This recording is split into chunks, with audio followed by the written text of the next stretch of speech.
Dans cette vidéo, nous allons parler d'arithmétique et revoir les notions de base, la notion de multiple, de diviseur et les critères de divisibilité. Alors tout d'abord la division euclidienne. Donc lorsqu'on effectue 278 divisé par 7, donc on rappelle que du coup 278 c'est le dividende, 7 c'est le diviseur, on obtient un quotient de 39 et un reste de 5.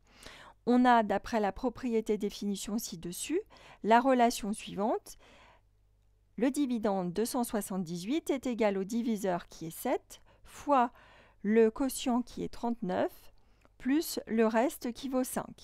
Ce reste est positif et il est strictement plus petit que le diviseur.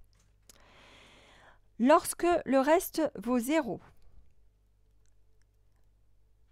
on a donc une relation qui est que le dividende est égal au diviseur fois le quotient.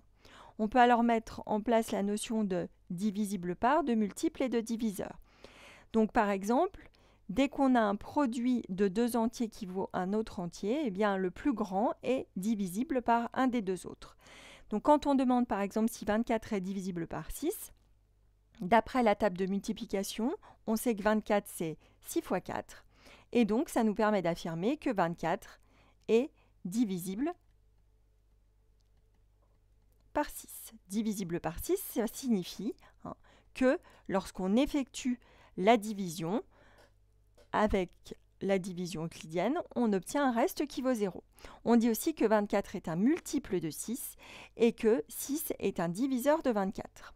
Alors lorsque les nombres sont plus grands, on est obligé d'effectuer la division euclidienne ou de le faire avec la calculatrice. Je vais y venir juste après. Donc ici, je vous ai mis l'affichage de l'écran.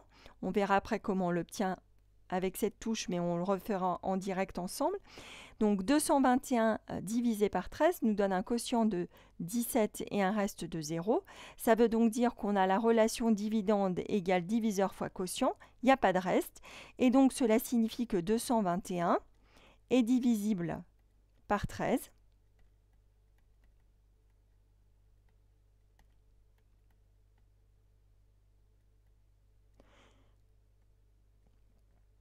Ça veut dire que 221 est un multiple de 13.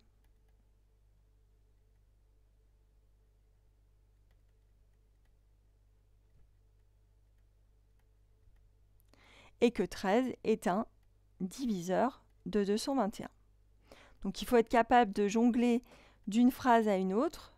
Elles sont équivalentes et de ne pas se mélanger. Donc notez quand même qu'ici, vu que 13 et 17, en fait, on pourrait les inverser, on peut très bien faire ces trois phrases en remplaçant le 13 par 17.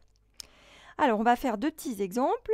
Donc, pour savoir si 312 est divisible par 21, il faut savoir si, lorsqu'on effectue la division euclidienne de 312 par 21, est-ce que le reste vaut 0 ou pas? Donc, on va le faire avec la calculatrice. Donc, on va taper 312, donc le symbole de la division euclidienne, divisé pour la division euclidienne, par 21. On effectue, et donc la calculatrice nous affiche le quotient et le reste.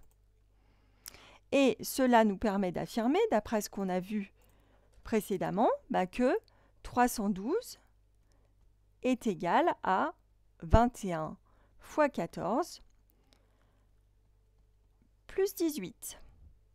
Et on a un reste, donc ça signifie que 312 n'est pas divisible par 21. On dit aussi que 312, du coup, n'est pas un multiple de 21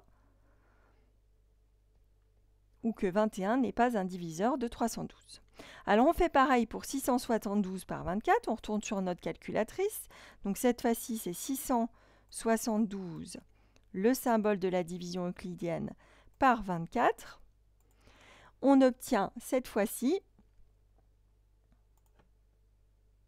un quotient de 28 et un reste nul.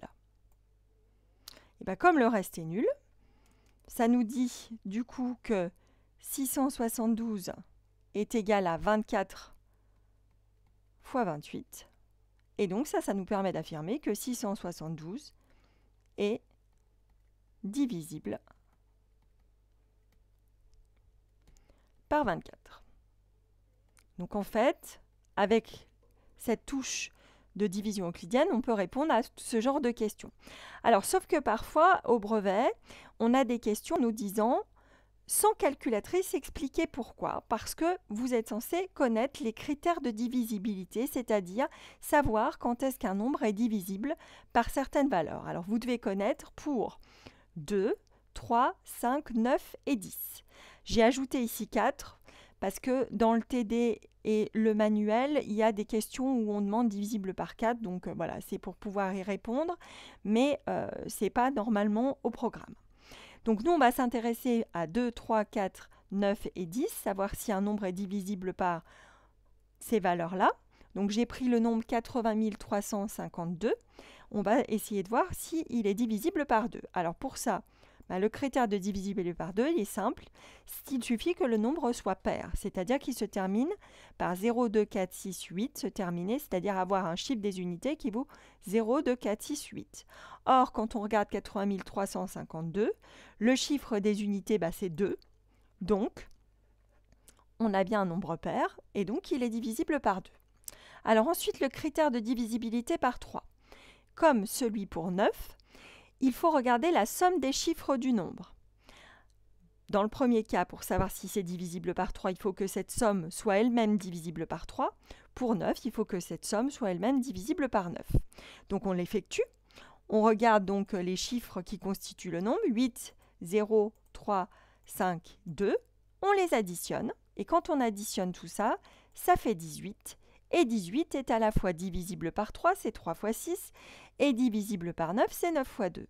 En conséquence, on peut dire que 80 352 est divisible par 3 et par 9. Pour 5 et 10, il faut s'intéresser aux chiffres des unités. Un nombre est divisible par 10 lorsqu'il se termine par 0. Un nombre est divisible par 5 lorsqu'il se termine par 0 ou 5. Or là, le chiffre des unités de 80 352, c'est 2. Ce n'est donc ni 0 ni 5. Par conséquent, 80 352 n'est pas divisible par 5 et n'est pas non plus divisible par 10. Alors pour 4, rapidement à l'oral, ce que dit ici le critère qui n'est pas à retenir, c'est qu'on regarde le nombre formé par les deux derniers chiffres. Donc ici 52. 52, est-ce que c'est dans la table de 4? Alors il se trouve que 52, c'est 4 fois 13. Donc comme 52 est divisible par 4, puisque c'est 4 fois 13, eh bien le nombre complet, 80 352, est aussi divisible par 4. Ceci termine la vidéo de rappel. On continuera avec des choses plus compliquées après.